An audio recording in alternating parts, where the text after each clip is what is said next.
मैं एक सवाल क्या प्रियांशु जी आपसे करना चाहता हूं, क्योंकि हमने देखा है कि पेटा ग्रुप जो है कई बार पशुओं को बचाने के लिए मुहिम छेड़ता है। तो ये नॉनवेज की दुकान जो खुलती हैं, ये जो है कत्लेआम मचाया जाता है, ये एक सिस्टम बना हुआ है। मैं ऐसा नहीं कह रहा हूं कि सिर्फ मुसलमान ही नॉनवेज खाते हैं, हर धर्म के लोग नॉनवेज खाते हैं, और ये भी सच है कि हर कोई नहीं खाता, कुछ लोग खाते हैं, कुछ लोग नहीं भी खाते हैं।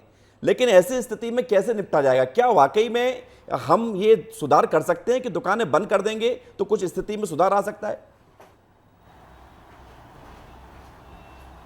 देखिए, जितनी भी दुकानें हैं वो नियमानुसार नहीं है बिल्कुल भी। इसमें हाईकोर्ट ने शायद डायरेक्शन भी किए थे कि सिटी बाहर एक मॉडर्न स्लॉटर हाउस बनाया जाए, लेकिन उसके संबंध में भी कुछ हुआ नहीं। उसकी लागत बहुत ज़्यादा होती है, तो नगर निगम शायद रुका हुआ है उस चीज़ के लिए। पर ये जो निश्चित तौर पे जो सिटी में जितनी भी दुकानें हैं और जिसमें काट के वो लोग बेच रहे हैं, वो पूर्णतः गैरकानूनी है। एक भी मापदंड का पालन नहीं होता है, फूड सेफ्टी रेगुलेशन है उनका पालन नहीं होता है। साथ ही जब इनको ट्रांसपोर्ट किया जाता है तो ट्रांसपोर्ट टू एनिमल रूल्स का उल्लंघन खुला खुला होता है। सारी चीज़ें हैं, तो मेरे हिसाब से ये सारी दुकानें तुरंत प्रभाव से बंद होना चाहिए। और जो लोग खाते हैं उनसे ये अपील करना चाहती हूँ कि अपनी सेहत के बारे में सोचें। आजकल तरह तरह के इंजेक्शंस यूज़ होते हैं, ना प्री मॉर्टम होता है ना पोस्ट मॉर्टम होता है, तो ये बिल्कुल भी खाने के लिए उपयुक्त नहीं है। अपनी सेहत से खिलवाड़ कर रहे हैं जितने भी लोग खा रहे हैं इनको। ठीक है, ठीक है सैयद अनस जी, अब सवाल मेरा ये है कि हम आधुनिक मुसलमान बनाना चाह रहे हैं, ये नियाज खान ने क्या कहा है, ये किसी हिंदू ने नहीं कहा, ये एक मुसलमान ने कहा है जो आईएएस ऑफिसर है। वो आईएएस ऑफिसर बनकर ये बात कह रहे हैं, कुछ तो महसूस किया होगा ना, तब ये बात कही गई है। तो कौन बनाना चाह रहा है आधुनिक मुसलमान? अगर नियाज खान बनाना चाह रहे हैं तो सिर्फ उनके ट्वीट से काम हो जाएगा?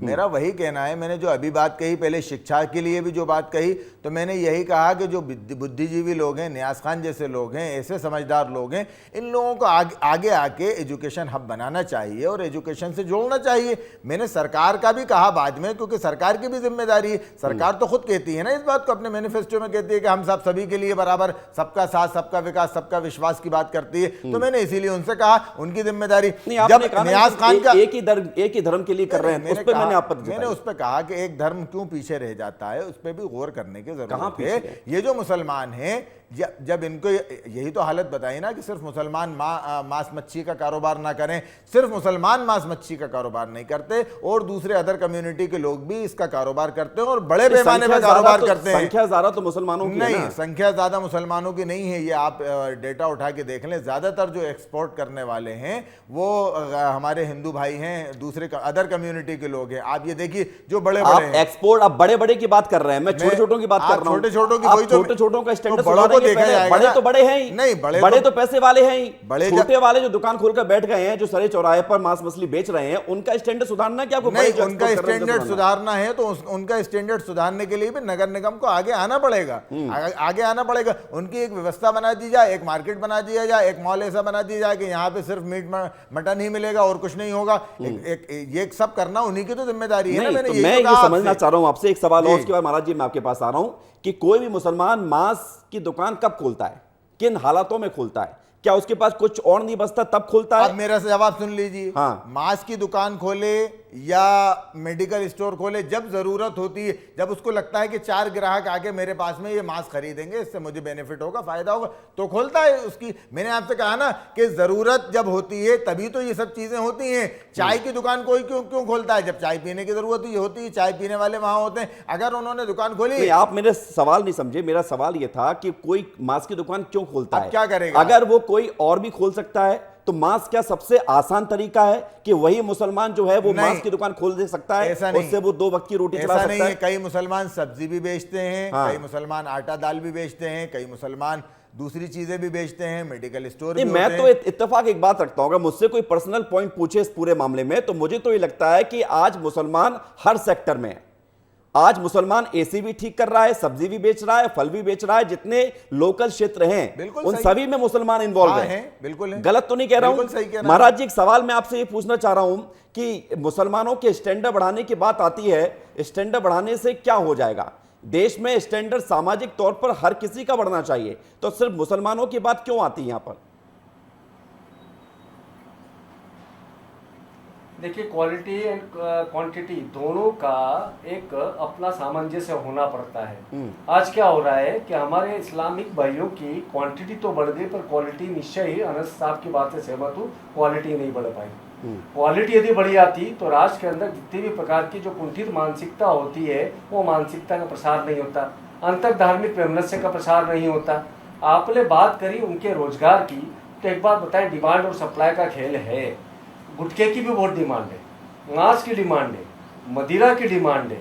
तो हम यदि उसको डाइवर्ट कर देंगे, उनको एजुकेट कर देंगे, या हम उनके समकक्ष एक पैरेलल ऐसा ऑप्शन दे देंगे जिसके अंदर उनकी आय निर्धारित रहेगी, निश्चित इस बात से तो निश्चय ही छोड़ेंगे। इस बात से इत्तेफाक रखते हैं तो बोलिए तुरंत। नहीं, मैं अनस जी महाराज जी की इस बात से बिल्कुल इत्तेफाक रखता हूँ। यही तो मैंने कहा था कि उनको अगर आप एजुकेटेड कर देंगे, उनको आप महाराज जी ये कह रहे हैं कि क्वांटिटी बढ़ रही है, क्वालिटी नहीं हो रही है। मैं वही तो कह रहा हूँ कि क्वालिटी भी बढ़ाना है। हाँ। इसकी जिम्मेदारी किसकी है? बुद्धिजीवियों की जिम्मेदारी है, समाज के जो जिम्मेदार मतलब लोग हैं, क्वांटिटी आप उनकी बढ़ाएं, जिम्मेदारी- क्वालिटी कोई और बढ़ाए? नहीं नहीं नहीं, मैंने कब कहा कोई और बड़ा है? मैंने कहा ना, समाज के जो बुद्धिजीवी लोग हैं, हाँ। वही तो समझाई देंगे ना, वही तो बुद्धिजीवी अवेयरनेस लाएंगे। बुद्धिजीवी नहीं तो समझाइश दी है। नहीं, उन्हीं बुद्धिजीवी, मैं ये कह रहा हूं, समझाइश नहीं देना। सिर्फ ये काम नहीं है कि आपने एक ट्वीट उठा के कर दिया, इसके लिए बराबर व्यवस्था करना है, जमीन पे आके ग्राउंड लेवल पे काम करना है। किन मोहल्लों में, किन बस्तियों में बच्चे स्कूल से दूर हैं, बच्चे वहां पे एजुकेशन अच्छी नहीं है, एजुकेशन की आप अच्छा, कायम कीजिए। एक सवाल का जवाब एक और- इंस्टीट्यूट कायम कीजिए ना आप। क्यों नहीं किया आपने? आप IAS हैं नियाज खान, अगर एक इंस्टीट्यूट कायम कीजिए ना आप गरीबों के लिए, क्यों नहीं कर रहे आप? गरीब कहाँ जाएगा पढ़ने के लिए? गरीब, आप ये बताइए कि एक अगर कोई धंधा कर रहा है, जो सभी समाज के धंधा कर रहे हैं, उस काम को अगर मीट मच्छी का काम कर रहा है, कहाँ ले जाके आप फेंकेंगे इन मुसलमानों को? कहाँ आप, मतलब वो मजबूरी है उसकी कि वो ये काम कर रहा है। अगर वो ये काम कर रहा है तो उसको आप इस काबिल कीजिए ना कि वो कोई दूसरा धंधा करे, कोई दूसरा व्यवसाय करे। एक चीज और बताइए, क्या वो इस काबिल नहीं है कि दूसरा धंधा कर सके? नहीं, अगर काबिल होता तो फिर ये क्यों धंधा नहीं, मांस करता? मछली बेचना ज्यादा कठिन है चाय बेचने से। नहीं, मैं आपसे कह रहा हूं, चाय बेचने वाला चाय भी बेच रहा है, मांस मछली बेचने वाला मांस मछली बेच रहा है, नहीं, मगर इसको धर्म के नियाज खान तो ये देखा कहता है जा कि रहा मांस की दुकान बंद कर दो, बाइक कुछ चला दो। IAS हैं, वहां बैठ के AC के कमरे में बैठ के उनको समझ में नहीं आ रहा, उन्होंने अपना मैं तो ये कह रहा हूं, अगर वो वाकई कौम के हमदर्द हैं तो आए जमीन पे उतरे और कौम को इस काबिल बनाए,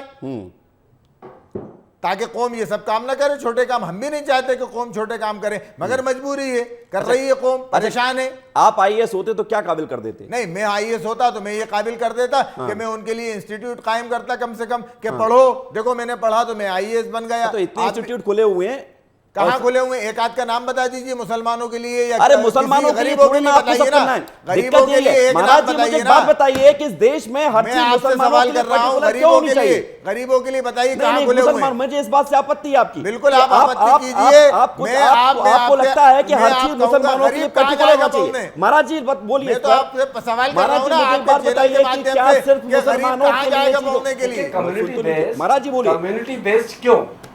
सिर्फ मुसलमानों के लिए नहीं अनस जी, सिर्फ मुसलमानों के लिए नहीं, हमें इस प्रकार के इंस्टीट्यूट्स के अंदर सरल एडमिशन चाहिए। मैं शुरू से कहता रहा हूँ, सकता है कम्युनिटी बेस्ड कुछ न करें। हम देखते हैं कि हमने जो रेसिडेंशियल ब्लॉक्स बना दिए कम्युनिटी बेस्ड, उसके कारण से शहरों के अंदर कहीं ना कहीं आपसी प्रतिद्वंदिता पैदा होती है। स्पष्ट है, फ्री फॉर ऑल, यानी कि सबको अपनी अपनी प्रतिभा दिखाने का अवसर जिस प्रकार से देना चाहिए, उसी प्रकार से सबको बड़े आराम से सहज शिक्षा का अवसर होना चाहिए। एक ही स्कूल के अंदर, मैं जिन स्कूलों में पढ़ा हूँ वहाँ पर कम्युनिटी के आधार पर शिक्षा नहीं हुई, वहाँ पे सभी वर्णों के, सभी संप्रदायों के लोग पढ़ते थे और आपस में स्वच्छ प्रतियोगिता होती थी। तो मैं चाहूँगा कि चाहे नियाज हो, चाहे और भी कोई लोग हो, समाज के जो संपन्न लोग हैं, वो क्वांटिटी के लिए, जैसे इस्लाम समाज की, हमने मुस्लिम समाज की बात करी, तो यदि मस्जिदों से या इस्लाम के जो उलेमा हैं, इस्लाम के जो बहुत बड़े प्रोफेसर्स हैं, बड़े ज्ञाता लोग हैं, वो अपील करेंगे कि भाई आप क्वांटिटी को कंट्रोल करिए, तभी क्वालिटी बढ़ेगी।